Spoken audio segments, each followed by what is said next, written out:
We begin with concerns over President Trump's payroll tax deferral plan, now into its second week. Mr. Trump says it will put more money in the hands of workers. Critics fear it will be a burden to repay and put an already vulnerable Social Security program in danger.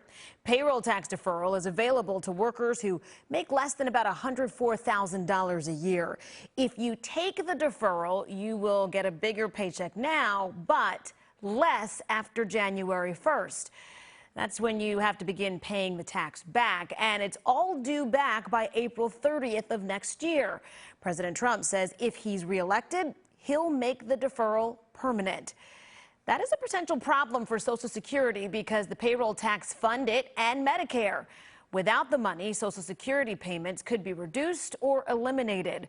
According to the Social Security Administration, funds for the program will dry up in 2035, even without a payroll tax deferral. The pandemic may move that date up even more, but the president says he'll make up the loss in other ways. With me now is Jamie Hopkins. Hopkins is the Vice President of Private Client Services and the Director of Retirement Research for the Carson Group. Jamie, good to see you. Hey, good to see you too. Thanks for having me on again. All right, so first of all, help people understand how Social Security is funded. Is it completely through the payroll tax? Yeah, so not completely, but for the most part, yes. So if you look at the Social Security Trust Report, it essentially has 2 or 3 main funding sources. Primarily, Social Security is funded through the payroll tax. All right, so potentially how much money are we talking about that could be lost to Social Security with this deferral?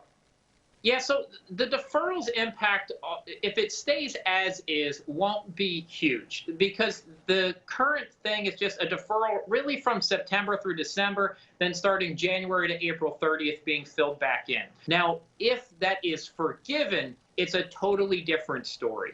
Right now, it is just a deferral, but if Congress comes along and says, you know what, you don't have to pay that money back, that changes the picture significantly. So what kind of monthly reductions could that mean? Well, so everyone's looking at the total Social Security funding, right? So that's how everything works is when it runs out of money, by law, it essentially cuts back to the income that it has coming in, which would be the payroll taxes. Now, what that would fund Social Security at is about 77%, meaning that if Social Security runs out of money, it can keep making payments in that 77% of promised benefits here today into the future. That date right now is set around 2033, 2034, but we saw a proposal that would eliminate the payroll tax, and essentially at that point, Social Security would be out of money within a year, year and a half, according to the Social Security Administration. So if at some point we say, hey, no more payroll tax at all, that means benefits would be cut if nothing else is done, really within a year of that occurring. So kind of how tenuous the situation is. Some people hear 2033, 2034, but to some degree, it's much more fragile than that today. You know, the president believes that the money could be made up through the general fund. Explain that a little bit for us. Yeah, so the way that the government works is when you talk about Social Security funds and Medicare funds, the reality is the government does accounting, and we track the money that should be in Social Security and should be in Medicare. But really the way the government works is kind of like your own household. We actually just have one big pool of money, even if you have to use it for different things. So that's really where the Treasury comes in. So what President Trump and others have alluded to is, look, we could fill in Social Security funds from general taxes. That means, right, your normal ordinary income taxes, instead of using that for military spending, instead of using that, right, to build roads or infrastructure, we could shift any of those programs and send it directly to Social Security. Now, here's the challenge with that, is that Social Security and Medicare are by far and away the biggest government expenditures, right? So when you start looking at what does the government spend on, most people think, oh, military is our #1 expenditure. It's not even close. Social Security and Medicare are. It would be very hard if you got rid of the payroll tax to fund, you know, basically anything that we have today at the federal government level if we had to shift all that money over to Social Security. So can you do that for short periods of time? Yes. And we did that a little bit after 08 and 09. So could you do that for a year or two? Yes. The big difference from today and 08, 09 when we did that and going in 2010, 2011 is that we're 10 years further closer to Social Security running out of money. Back then, Social Security was bringing in more money than it was paying out. That's not the case in 2020. So that dynamic of how long could we do that has shifted a lot over the past 10 years. So to me, that's not a realistic option unless we really are planning on cutting back Social Security. So what does any of this matter, though, if you're not close to retirement age? I mean, if we've got some young people that are watching this morning, why should younger people care about this? Yeah, I actually wrote an article about a year ago for younger people. It said, I have a lot of concerns that the younger people aren't invested enough in Social Security, and invested meaning care about it.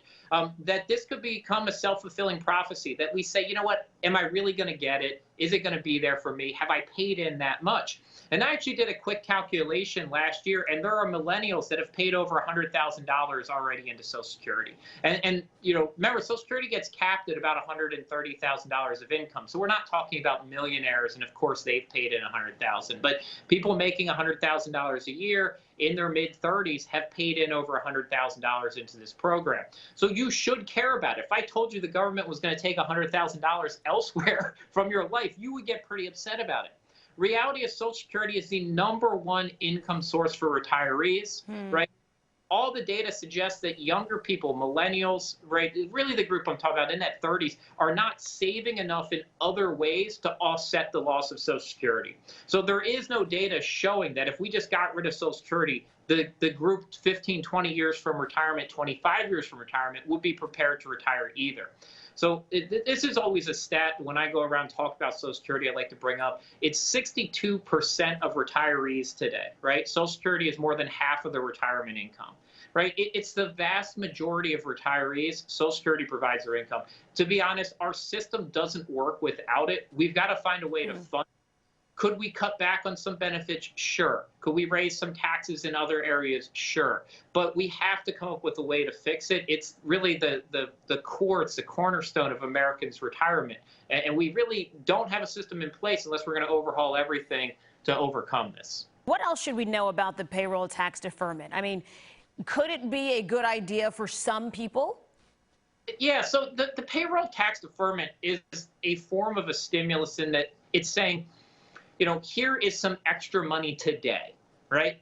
Now, the way that it's set up today is, I heard somebody say this recently, it's almost like a payday loan. We're lending you 6.2%, right, of your compensation from here to the end of the year. But then guess what? Between January and April 30th, you've got to pay that back. So for somebody who needs the cash flow today, good. To some degree, you could argue it's good for the economy today because there's more money being spent, and we'll make it up in April, time frame next year. The question becomes, are you really going to be in a better spot for that come April? But for some people, it's much needed cash flow. To me, the deferral of it's okay as long as we understand we do have to pay this back. Right. Penalties and interest if we don't pay it back. So is this one of those situations where we're borrowing from ourselves, we don't pay it back, and we put ourselves in a worse situation? Long run. It's not free money. Jamie Hopkins with the Carson Group, thank you as always for being here.